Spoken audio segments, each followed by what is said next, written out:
Hello, dear students. Welcome in this 47th lecture of management. Hope you will enjoy the lecture. Before I start this, I would like to recapitulate whatever I have discussed in the previous lecture, that is in lecture 46. So, in the previous lecture, we have discussed about quality assurance and responsibilities of quality assurance department, then quality assurance systems, and learn that quality management under quality management, and learn that quality management is the result of quality planning, quality assurance, quality control, and quality improvement. Now I am going to discuss about Kaizen and 5S. Okay, so let us start with learning outcome of the session. So after this session, students will be able to explain the term Kaizen, differentiate between Kaizen and innovation, and explain the concept of 5S. And this ability will be inculcated after this session among the students. Okay, so let us start with uh, Kaizen. Okay, introduction to Kaizen and 5S. So Kaizen is a Japanese word meanings continuous improvement. देखिए यहाँ से objective पूछ सकता है, ये जापानी term है जिसका मतलब होता है काइजन का continuous improvement. So Kaizen is defined as a continuous improvement. ना इसको एक हम लगातार सुधार के तौर पे डिफाइन करते हैं. It is a philosophy of continuing improvement involving a small changes throughout all areas in an organization. एक जो ऑर्गेनाइजेशन में कि हर क्षेत्र में छोटे छोटे चेंजेस को ये बताता है. When applied to the workplace, जब इसको वर्क प्लेस पे अप्लाई करते हैं, kaizen involves all employees from labourers executives to labourers and everyone in between. Executive से लेबरर तक हर जगह इसकी एप्लीकेशन होता है. अब the kaizen philosophy has been implemented in organisation around the world. अब जो पूरे संसार में हर जगह आप देखिए तो एक काइजन फिलोसफी को सब जो है कि संस्थान ने, सब ऑर्गेनाइजेशन ने अप्लाई किया है. It has been used a way to improve production efficiency.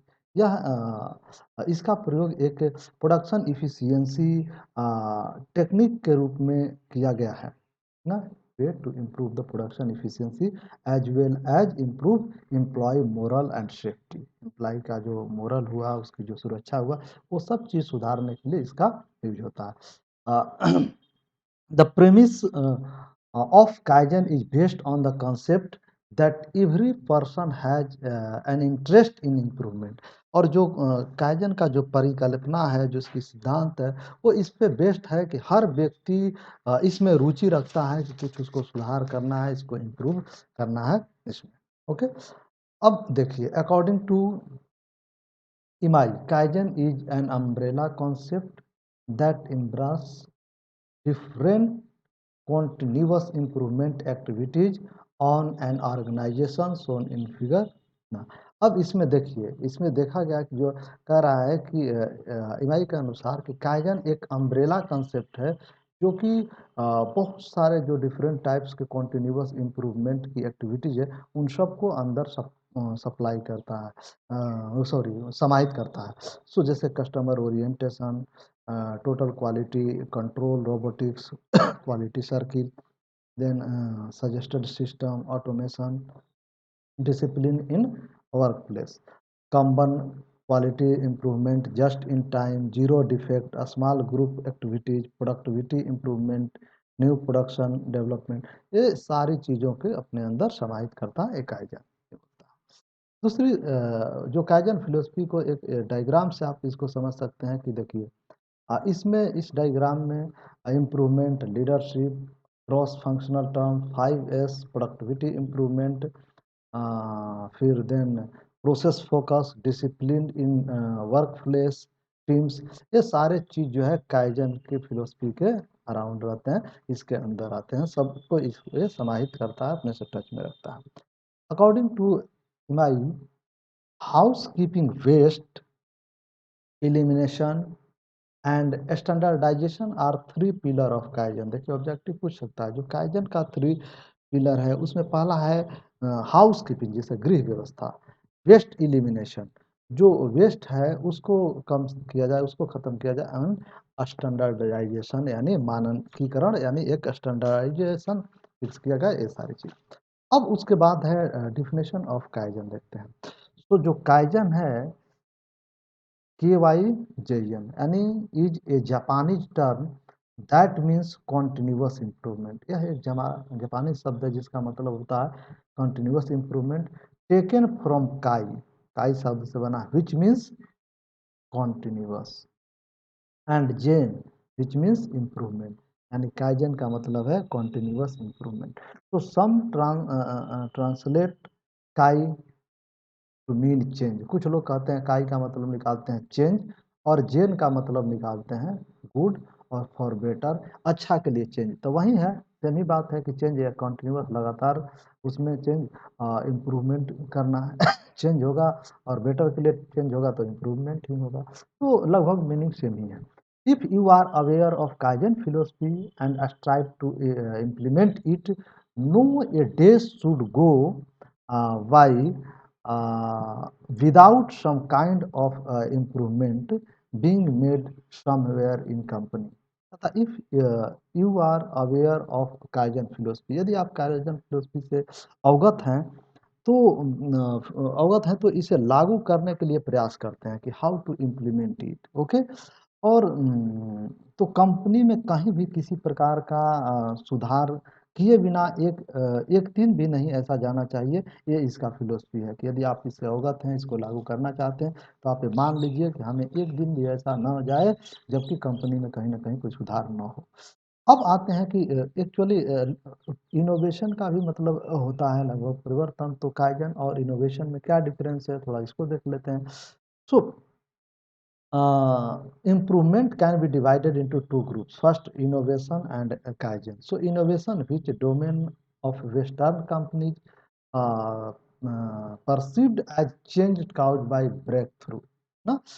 जो एक ब्रेक थ्रू का मतलब कि जो है कि सडन या ड्रामेटिक तौर पे इम्पोर्टेंट कोई डिस्कवरी या डेवलपमेंट हुआ in technique, discipline, implementation of newest management concept, manufacturing techniques and each rather revolution character।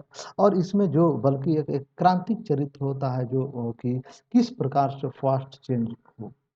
Kaizen is a small improvement but permanent. या अब जो दूसरी तरफ जो काइजन है, एक छोटी सी इम्प्रूवमेंट होती है लेकिन वो परमानेंट होता है, विद determination and consequence ना। उस determination and consequence improvement have gentle character।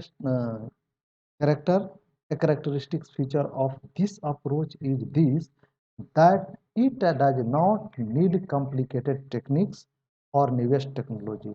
so this what is needed, it is conventional technique like Pareto diagram, Ishikawa diagram, control cards and common sense।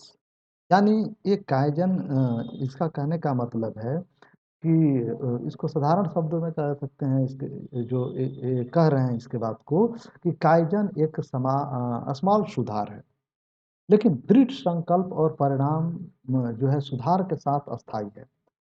जो इसका determination और जो consequence है वो इसके साथ अस्थायी है।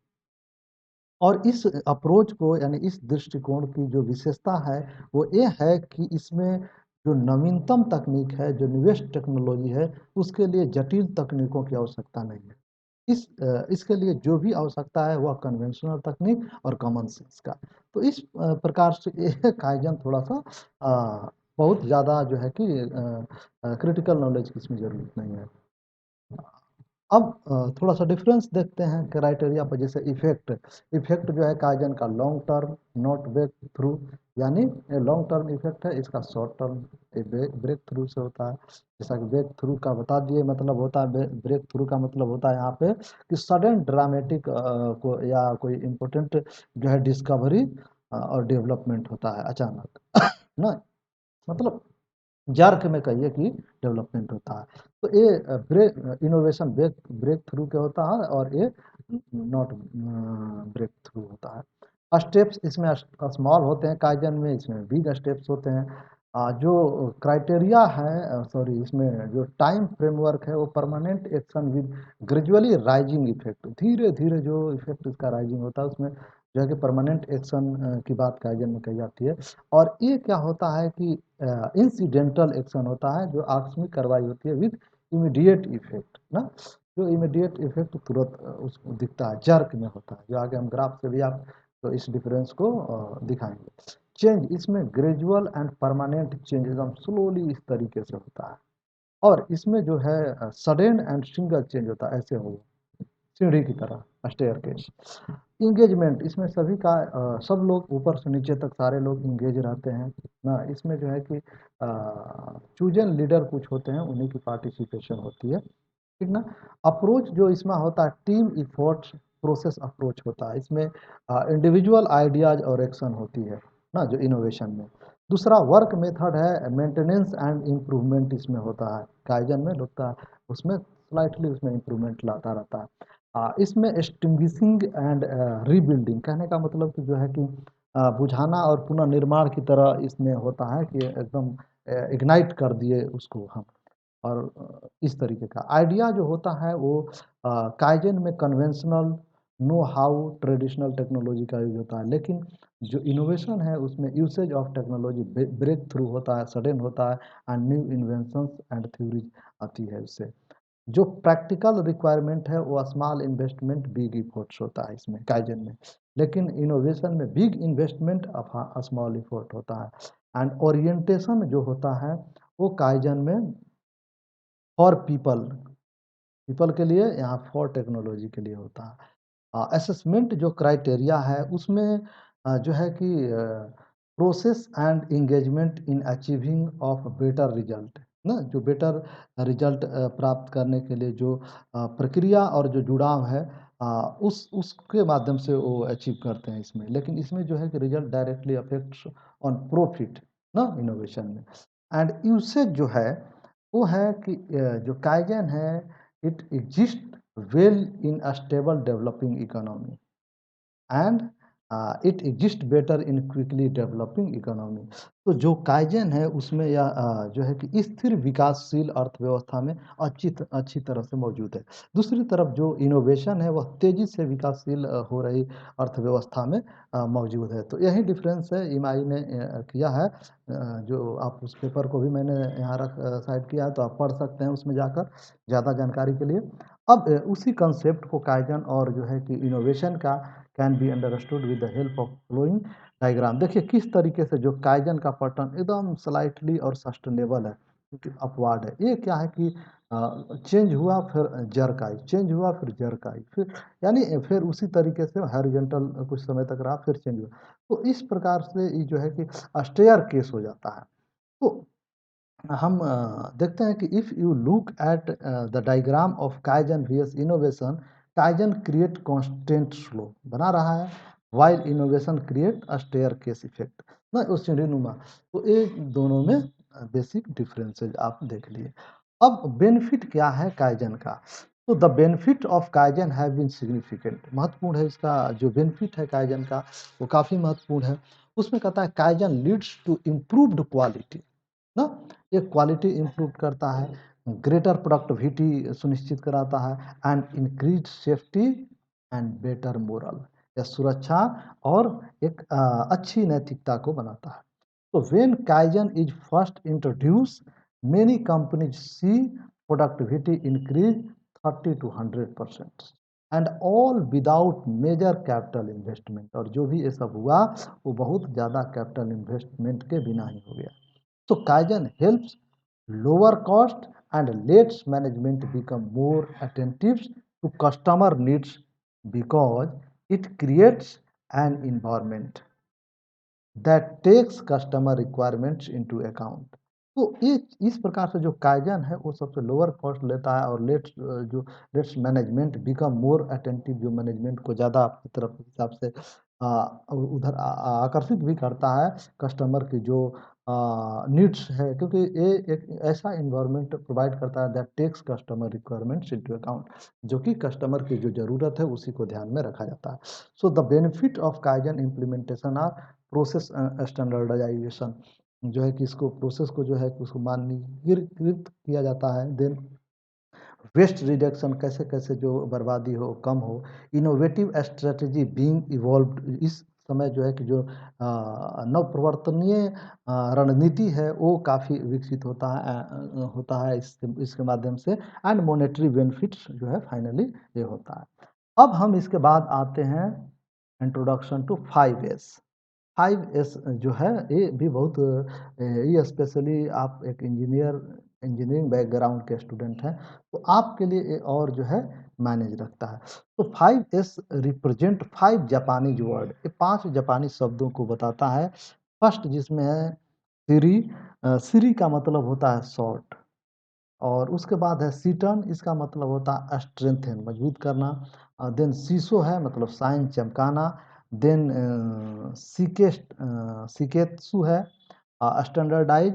एंड सीटसुके मतलब सस्टेन, और इसको सस्टेन करना। तो ये चीज़ जो है कि ये जो 5 इयर्स का है कि किस प्रकार से सारी चीज़ें सिस्टमेटिक तरीके से शॉर्ट, शाइन, स्टैंडर्डाइज रहे, ये इसमें हम लर्न करेंगे। So it is a system of organised space, so work can be performed efficiently, effectively and safely। यानी कि कह रहा है कि यह एक सिस्टम है ऑर्गेनाइज करने का, जो जितने भी जो स्पेस हैं, जो वो कोई वस्तु रखने का जो अंतर है उसके उसको फॉलो करते हुए, ताकि जो वर्क है उसको हम इफिशिएंटली, दक्षतापूर्वक, इफेक्टिवली, प्रभावपूर्ण तरीके से एंड सेफली, सुरक्षित ढंग से परफॉर्म कर पाएँ। This system focuses on putting everything where it belongs and keeping the workplace clean. ये कहता है कि ये सिस्टम उस चीज़ों पर फोकस करता है कि वो चीज़ वहाँ पर रखिए जहाँ से उसकी ज़रूरत है, जहाँ से बिलोंग करता है। एंड कीपिंग वर्क प्लेस, जो कार्य का स्थान है उसको आप साफ रखिए।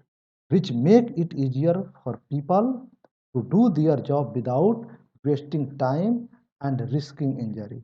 और ये क्या करेगा कि जो है कि एक लोगों को ईजी बना देगा, पीपल को उनके अपने जॉब करने के लिए विदाउट वेस्टिंग टाइम्स, और रिस्क टू इंजरी, यानी जो खतरा की जो रिस्क है उसको ना आए, बिना कि कोई रिस्क ना हो, और किसी भी सामान का वेस्टेज ना हो, बर्बादी ना हो, इन सारी चीज़ों को करते हुए उसमें इम्प्रूव करेगा। So in other words 5S, 5S is a philosophy and a way of organizing and managing the workspace and workflow with the intent to improve efficiency by eliminating waste, improving flow, and reducing process unreasonableness। यानी ये कह रहा है कि जो 5S है, 5S एक दर्शन और कार्य क्षेत्र है, और कार्य प्रवाह को व्यवस्थित जो है सिस्टमेटिक और प्रबंधित करने का एक तरीका है, जिसका जो ऑब्जेक्टिव है, जिसका जो उद्देश्य है, वो अपशिष्ट को समाप्त करके प्रवाह में सुधार, जो उसका फ्लो है उसमें इम्प्रूव करके, और जो प्रक्रिया है, जो प्रोसेस है जिसमें कि अनुचितता है, अनरीजनेबिलिटी है, उसको कम करके दक्षता लाया जाए, और दक्षता आने से जो है कि हमारी यानी इफिशियंसी में सुधार किया जाए। ये है जो है 5S। तो एक-एक करके अब हम डिस्कस करते हैं। अब यहाँ थोड़ा-सा ब्रीफली जान लें कि ये 5S जो simple set of principle for reducing waste which are follow. First जो सीरी है दैट मीन्स द सॉर्ट, यानी eliminate what is not needed and keep what is needed. ये कहता है कि जो सीरी में कि सॉर्ट करिए, सॉर्ट आउट कर दी, सॉर्ट कीजिए, कि एलिमिनेट उनको हटा दीजिए, किनारे कर दीजिए जो जिनकी ज़रूरत नहीं है, और वो जिनकी ज़रूरत है उनको रखिए। सीटन बोलता है स्ट्रेंथ है, यानी कि position things in such a way that they can be easily reached whenever they are needed। ये कहता है कि जब किसी भी चीज़ की ज़रूरत है तो आसानी से वहाँ पहुँच जाए, इसलिए उसको जो है कि स्ट्रेंथन करके रखिए, सही से आप उसको सिस्टमैटिक रखिए। देन जो शीशो है that is the shine keep things clean and tidy. जो भी वस्तुएं हैं, जो सारे इक्विपमेंट्स हैं, उसको स्वच्छ और साफ रखिए ताकि कार्य क्षेत्र में कोई कचरा या गंदगी ना हो ना। ये चीज़ कह रहा है। उसके बाद जो है सिकेट्रू कह रहा है, यानी standardise maintain cleanness and order. जो स्वच्छता और व्यवस्था जो है उसकी पक्ष उसको बनाए रखिए ना। और जो लास्ट पॉइंट है दैट इज सीट सुके, दैट मीन सस्टेन यानी develop a commitment and pride in keeping standard. और जो मानक को बनाए रखने के लिए एक प्रतिबद्धता और जो है कि गर्व विकसित करें।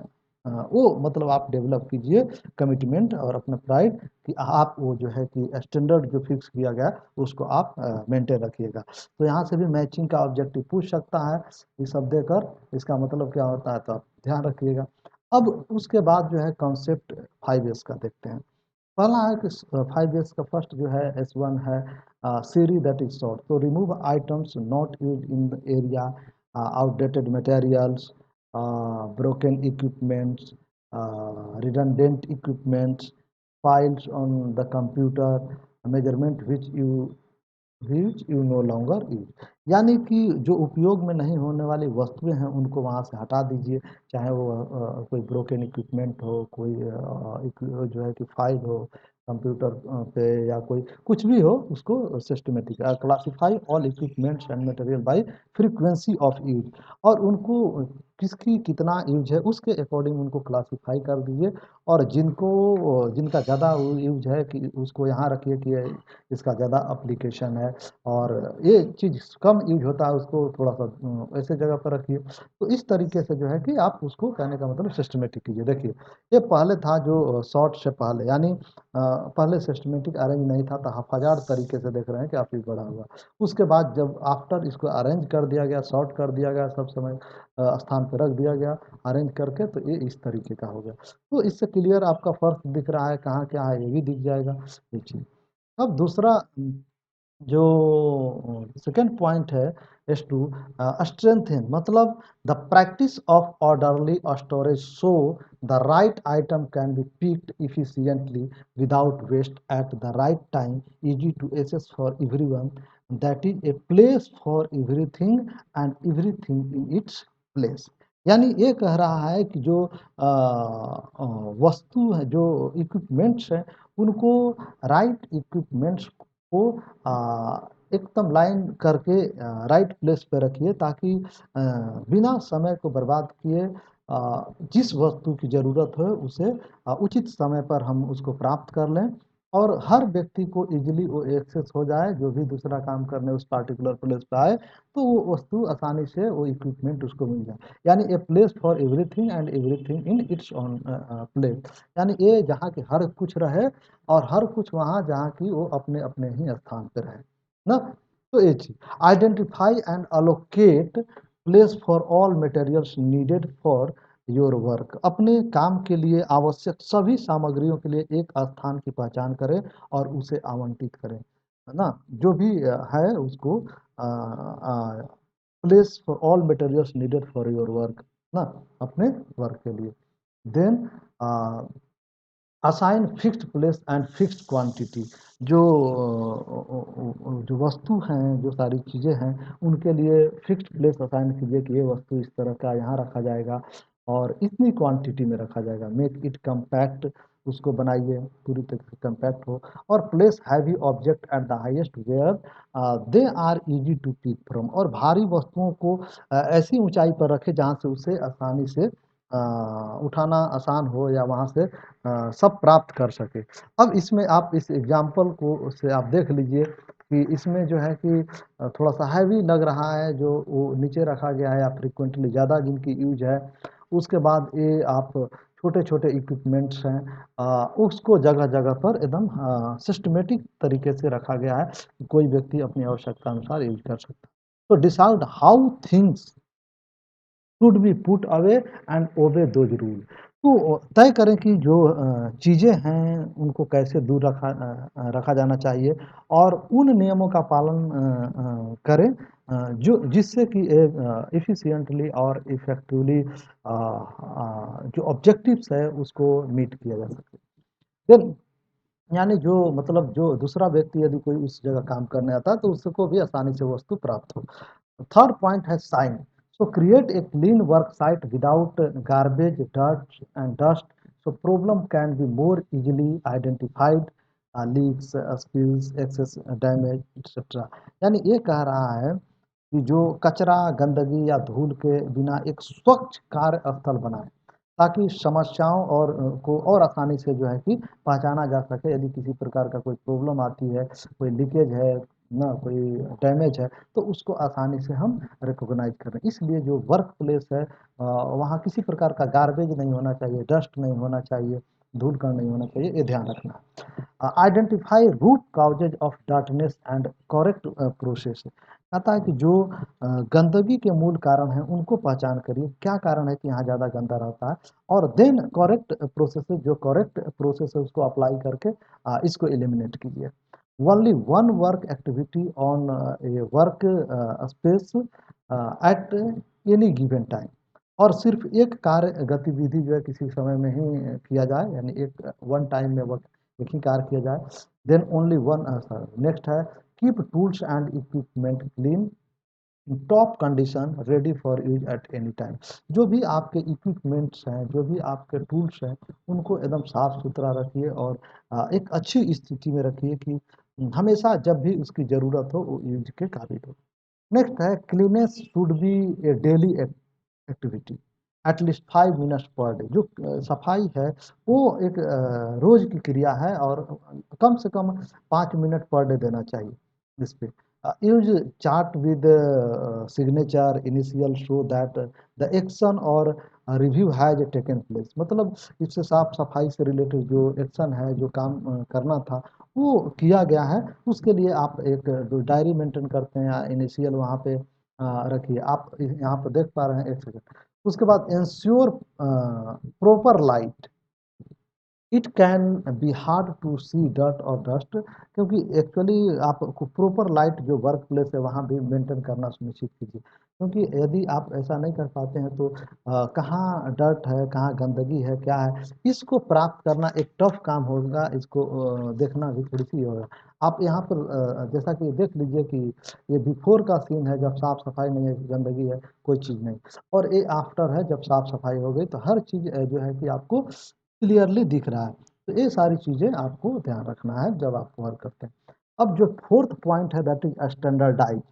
सो स्टैंडर्डाइज का मतलब हुआ कि एक मानक आपको फॉलो करना होगा जो भी प्रोडक्ट आप लॉन्च कर रहे हैं। तो setting up standard to keep workplace neat and clean, जो काम का स्थान है उसको साफ सुथरा रखने के लिए जो मानक है उसको फॉलो कीजिए। Then standardise of best practices through visual management. जो विजुअल मैनेजमेंट के माध्यम से जो बेस्ट प्रैक्टिसेज है उसको आप फॉलो करके उसके थ्रू आप जो है कि स्टैंडर्डाइजेशन को मेंटेन कीजिए। मेक अब नॉर्मलिटीज विजुअल टू मैनेजमेंट। जो मैनेजमेंट है उसके माध्यम से जो अब नॉर्मलिटीज है उसको विजुअल बनाइए। जो असमानताएं हैं जो मैनेजमेंट के उसको वो विजुअल होनी चाहिए। And keep each area consistent with one another. और जो प्रत्येक क्षेत्र को एक दूसरे के अनुरूप रखें, मतलब कंसिस्टेंट रखें कि ज़रूरत के अकॉर्डिंग हम यूज कर सकें। Standard makes it easy to move workers into different areas. अब जो कि जो मानक है वो दो अलग अलग क्षेत्रों में वर्कर्स को स्थानांतरित करना हो जाता, आसान हो जाता है मानक से ना। फिर उसे ठीक ना कि जो है कि standard make it easy to move workers into different area.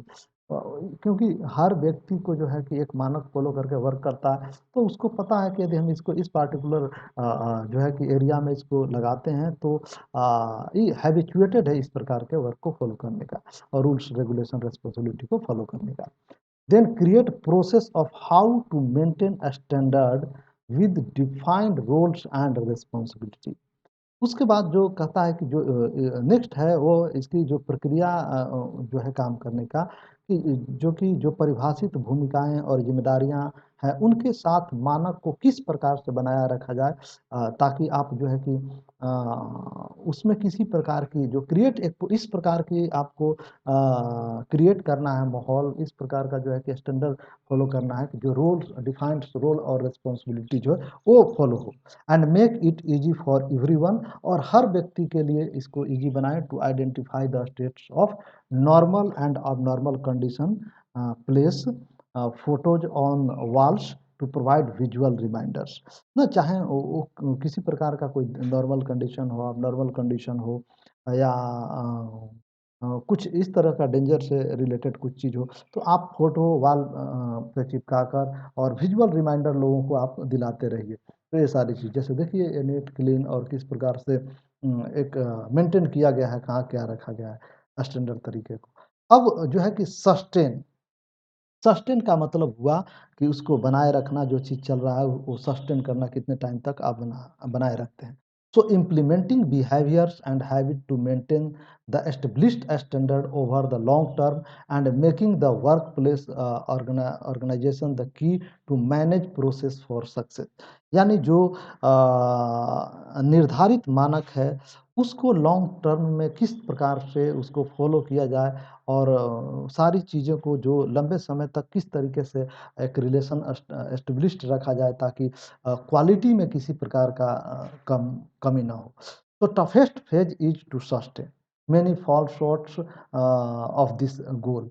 जो सबसे कठिन जो चरण है वो ये चरण है कि उसको सस्टेन करना, इसको बनाए रखना। कारण ये होता है कि कई लोग इस लक्ष्य से चूक जाते हैं कि हमें ये चीज़ मेंटेन रखना है।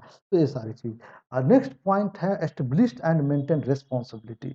जो रिस्पॉन्सिबिलिटीज है, जो उत्तरदायित्व है, उसको मेंटेन रखिए। Requires for leader commitment to flowing through. जो भी रिस्पॉन्सिबिलिटीज है जो आपको दिया गया, उसको आपको मेंटेन रखिए, ताकि जो है ये सस्टेन कर पाए ना। क्योंकि ये जस्ट लाइक टीम वर्क है, जैसा कि काइजन में हम लोग सीखे। तो everyone sticks to the rules and make it habit.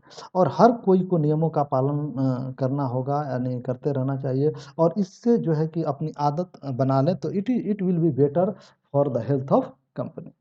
Participations of everyone in developing good habits and buy in. जो अच्छी आदतें हैं उनको विकसित करने और जो खरीदने में सभी की भागीदारी की ज़रूरत होती है ना, तभी जाकर ये जो है कि सस्टेन हम कर पाएंगे। रेगुलर ऑडिट्स एंड रिव्यू होनी चाहिए, जो भी वस्तु है उसका जो ऑडिट है वो ऑडिशन रेगुलर होना चाहिए। रेगुलर ऑडिट उसके बाद get to root cause of issues.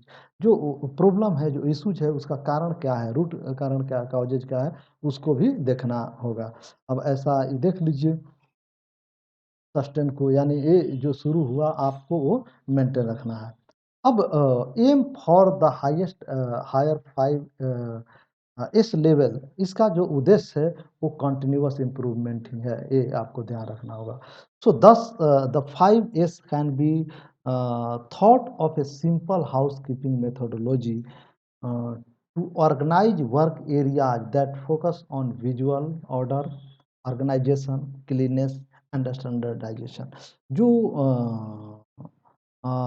Thought है इसका 5S का, वो कहता है कि जो हाउस कीपिंग मेथोडोलॉजी है उसको आप सही से रखिए, ऑर्गेनाइज वर्क एरिया को ऑर्गेनाइज करिए, और फोकस ऑन विजुअल ऑर्डर्स हो सके तो किस प्रकार से विजुअल ऑर्डर्स की, इससे आदमी लोग की भाई साफ सफाई कैसे मेंटेन करना है, स्टैंडर्डाइजेशन को कैसे मेंटेन करना है, ऑर्गेनाइजेशन को कैसे रखना है, ये सारी चीज़। And it helps to eliminate all types of waste relating to uncertainty, waiting, search for relevant information, creating variations and so on. So by eliminating what is necessary, what is unnecessary, no, and making everything clear and predictable, clutter is reduced. Needed items are always in same place, and work is made easier and faster. तो ये सारी चीज़ें जो है यहाँ पर, जैसा कि बताया कि ये पूरी चीज़ से एक हिसाब से जो वेस्टेज है उसको एलिमिनेट करने में, जो अनसर्टेनिटी है उसको कम करने में, और वेटिंग का और जो रिलेवेंट इंफॉर्मेशन है उसको सर्च करके देन क्रिएट वेरिएशन और सो ऑन, ये सारी चीज़ें की जाती है। दूसरी प्रकार जो है तरफ जो है कि जो अननेसेसरी चीज़ है जिसकी कोई ज़रूरत नहीं है उसको हटा दिया जाता है। मेकिंग एवरीथिंग क्लियर, हर चीज़ को एकदम क्लियर रखना होता है and predictable. Clutter is reduce, यानी कि जो भविष्य वाणी करने योग्य हो, और ये सारी चीज़ों को इसमें मेंटेन किया जाता है ताकि जो है कि वर्क प्लेस पे वर्क को आसानी से और जो है कि फास्टली किया जा सके।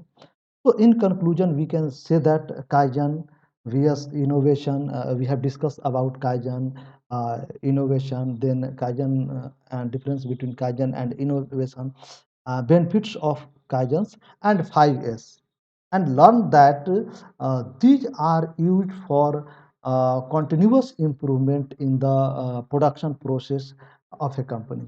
Okay, so यहीं पर अंत करता हूँ. In the next lecture we will discuss about Six Sigma. Okay, so thank you for watching this video.